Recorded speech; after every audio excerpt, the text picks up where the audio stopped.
अब हम देखते हैं कि क्या पदार्थ अपनी अवस्था को बदल सकते हैं।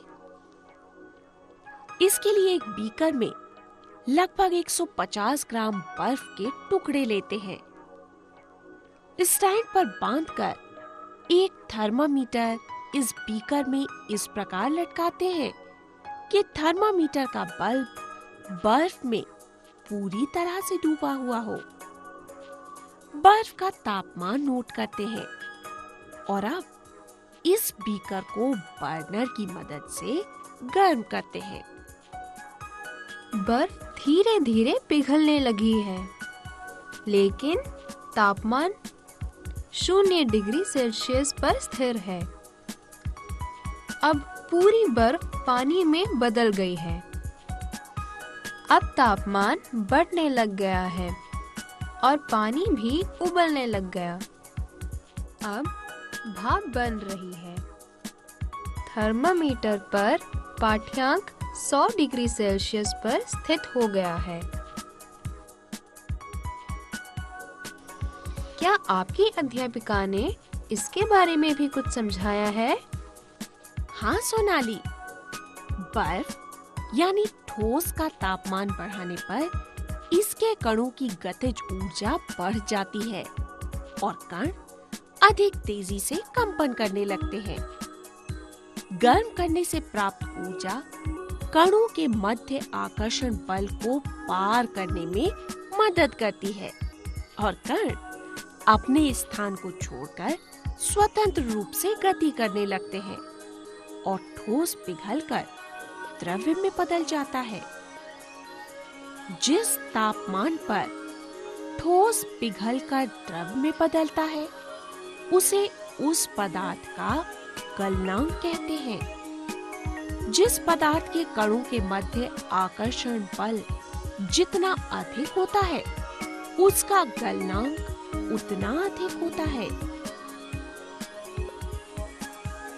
किसी ठोस के गलने की प्रक्रिया के दौरान उसे ऊष्मा तो प्रदान की जाती है, लेकिन तापमान फिर भी स्थिर रहता है।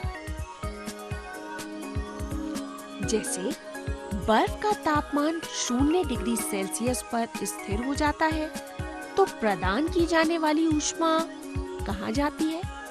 बताओ तो जरा।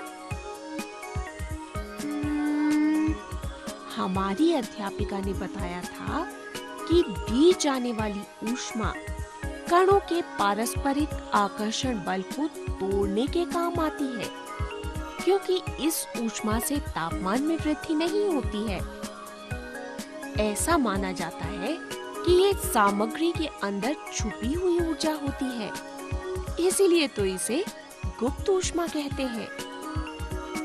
वायुमंडलीय दाब पर 1 किलोग्राम ठोस को उसके गलनांक पर द्रव में बदलने के लिए जितनी ऊष्मीय ऊर्जा की आवश्यकता होती है उसे संगलन की प्रसुप्त ऊष्मा कहते हैं। एक बात और, 0 डिग्री सेल्सियस या 273 केल्विन पर जल के कणों की ऊर्जा उसी तापमान पर बर्फ के कणों की ऊर्जा से अधिक होती है। और जब हम जल को ऊष्मीय ऊर्जा देते हैं यानी गर्म करते हैं तो क्या होता है? हमारी अध्यापिका ने बताया था कि जब हम जल को ऊष्मीय ऊर्जा देते हैं तो जल के कण अधिक तेजी से गति करने लगते हैं। एक निश्चित तापमान पर पहुंचकर कणों में इतनी ऊर्जा आ जाती है कि वे परस्पर आकर्षण बल को तोड़कर स्वतंत्र हो जाते हैं और इस तापमान पर द्रव गैस यानी वाष्प में बदलना शुरू हो जाता है। वायुमंडलीय दाब पर वो तापमान जिस पर द्रव उबलने लगता है उस द्रव का क्वथनांक यानी बॉइलिंग पॉइंट कहलाता है। जल के लिए ये तापमान 100 डिग्री सेल्सियस या 373 केल्विन होता है। इस तापमान पर वाष्प के कणों की ऊर्जा पानी के कणों की अपेक्षा अधिक होती है। क्योंकि वाष्प के कणों ने वाष्पीकरण की गुप्त ऊष्मा के रूप में अतिरिक्त ऊष्मा अवशोषित कर ली है। वायुमंडलीय दाब पर 1 किलोग्राम द्रव को उसके क्वथनांक पर वाष्प में बदलने के लिए जितनी ऊष्मा की आवश्यकता होती है उसे वाष्पीकरण की गुप्त ऊष्मा कहते हैं। अच्छा, तो गर्म करने पर सभी ठोस द्रव में और द्रव वाष्प में बदलते हैं?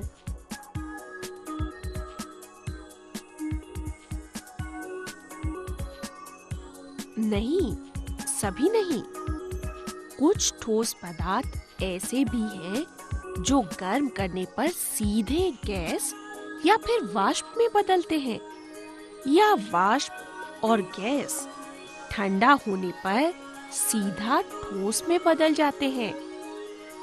जैसे अमोनियम क्लोराइड और कपूर। ये देखो, ये अमोनियम क्लोराइड है। इसका चूर्ण एक चाइना डिश में लेते हैं। इस चाइना डिश पर एक कीप यानी फनल को उल्टा करके रखते हैं। कीप का मुंह रुई से बंद कर देते हैं और अब इसे धीरे धीरे गर्म करते हैं। वाकई, यहाँ तो ठोस गर्म करने पर गैस में बदल रहा है। अब बर्नर बंद कर देते हैं और इसे ठंडा होने देते हैं। यहाँ तो वाष्प सीधा ठोस में बदल रही है। द्रव अवस्था में परिवर्तन हुए बिना ठोस अवस्था का सीधे गैस और गैस का ठंडे होने पर सीधे ठोस में बदलने की प्रक्रिया को ऊर्ध्वपातन कहते हैं।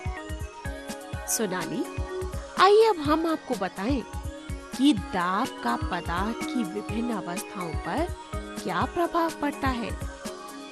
जानना चाहोगी? हाँ, क्यों नहीं। गैस पर दबाव डालने से गैस के कण पास आ जाते हैं और द्रव अवस्था प्राप्त होती है।